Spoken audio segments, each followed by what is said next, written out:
Good evening, and thank you for the use of the very loud desk if you're at Gavilon.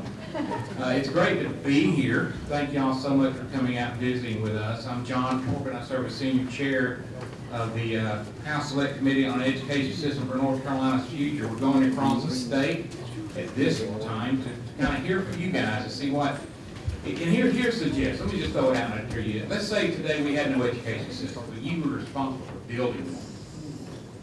If you built one today, how would you do it? What would you put in that system to make it the best we can possibly have for our kids throughout North Carolina to prepare for the future? That's the task. That's pretty much our core in a very short synopsis. So it's a pleasure to be here. As I said, I'm John Corbett. I serve as Senior Chair. Representative Blackwell, since his apologies, him and his wife both came down with what he believes is a grandson-induced stomach virus. If you're a grandpa or grandma, you probably know what I mean. Right now I'll go to the chairs and have each chair and also members present themselves. Representative Herb. Thank you. You got to push your button. Welcome tonight. It's wonderful to be here, and it's so good to see so many out here that are interested in education. I think everybody everywhere is interested in education today. We do know that we all have different feelings about it, but we all need to help to try to get it where the kids are really learning and that they can be successful in life. I'm one of these that think we need to go back to the basics, reading, writing, and arithmetic. And they finally figured out that phonics is the science of reading. So again, welcome tonight. We look forward to hearing from you. Thank you. And I'm going to skip Representative Willis. He's going to give you some opening remarks here in a minute. And I'm going to go down this way right now. I'll be right back to you. No, go ahead. You start. You ladies first. You go right in. Yes, ma'am. Hello. Good evening, everyone. Thank you all so much for coming out on a Monday evening. We really appreciate it. We are here to hear from you and to hear from our presenters. We are very excited to hear what's going on here in Union County. We know there are great things going on all over the state to help education, but we know we can do more. We need to help parents, teachers, students achieve all they can achieve. So we are here to learn from you, to learn from the educators in the audience how to do it better. Thank you. Thank you, Rachel. She touched on three key elements. I call them the trifecta. If you remember, the students, parents, and teachers in whatever order. That's the three. Thank you for touching on that, Rachel. Representative Shepherd.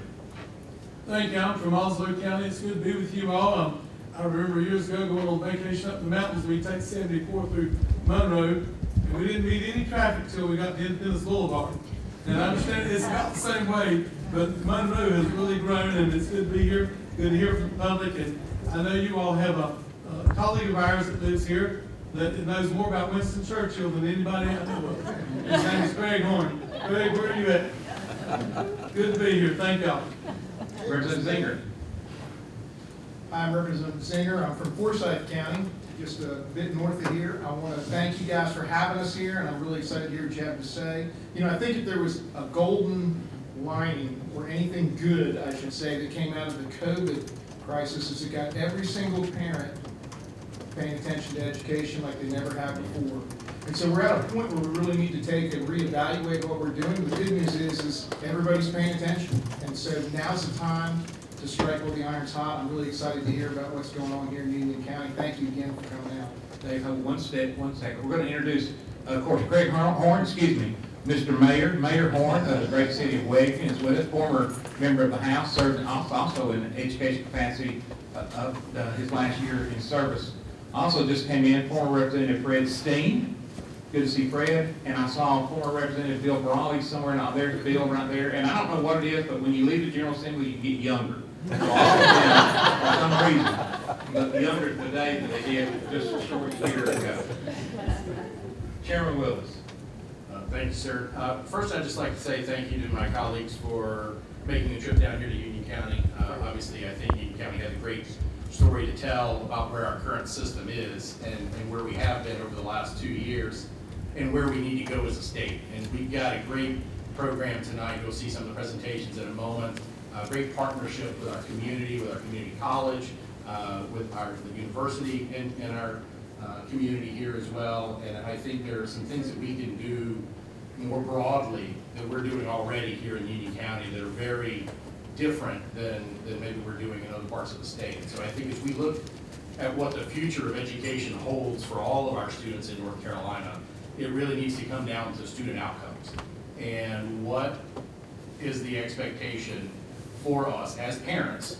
And I have 3 in public schools and UCPS as well. What is our expectation of what the school will deliver to those students and prepare them for once they walk across that stage for graduation? And so I'm happy to introduce some of the folks that are going to be with us here today. We've got several members of our Board of Education, our superintendent with us as well, and then the president of South Piedmont Community College and the chancellor from Wingate University with us. They're going to get up and kind of share what we're doing in a collaborative fashion, which I think is unique to Union County as well. But I'd like to just take a moment and thank our board chair, Melissa Merrill, our vice chair, Kathy Heinzel, our superintendent, Andrew Willihan, for keeping our schools open over the last year and a half, allowing our kids to be back in school as much as possible. We know from the test scores and things that we're seeing right now, I mean, it wasn't great across the state prior to COVID.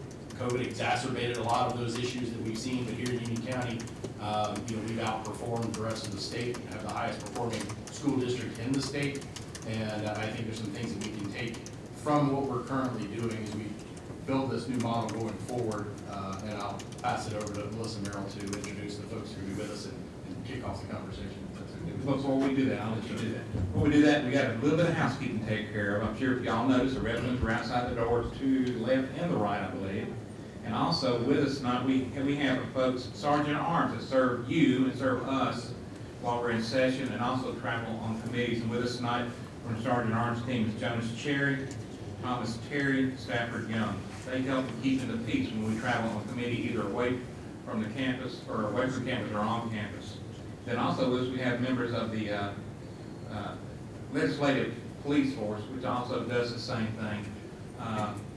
We long to days, once again, when we don't need to have police force everywhere, but maybe one of these days we'll get back to that. That being said, I want to give you just a little bit. Any radio or television station is here, may broadcast any or all of this open meeting. Any person can photograph, film, tape, or otherwise reproduce any part of the open meeting, but prefer not to interfere with the actual meeting in doing so. We will have in the last hour a list of speakers, and they will be taken on order as they've appeared on the Sign Up Online portal. I have that list here. Speakers will be taken by that order, and I will tell you that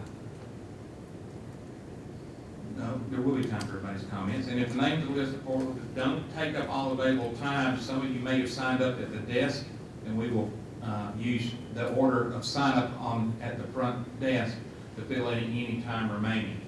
I have promised this committee we will end promptly at 7 o'clock, and we're going to do our best to begin promptly at 6 o'clock.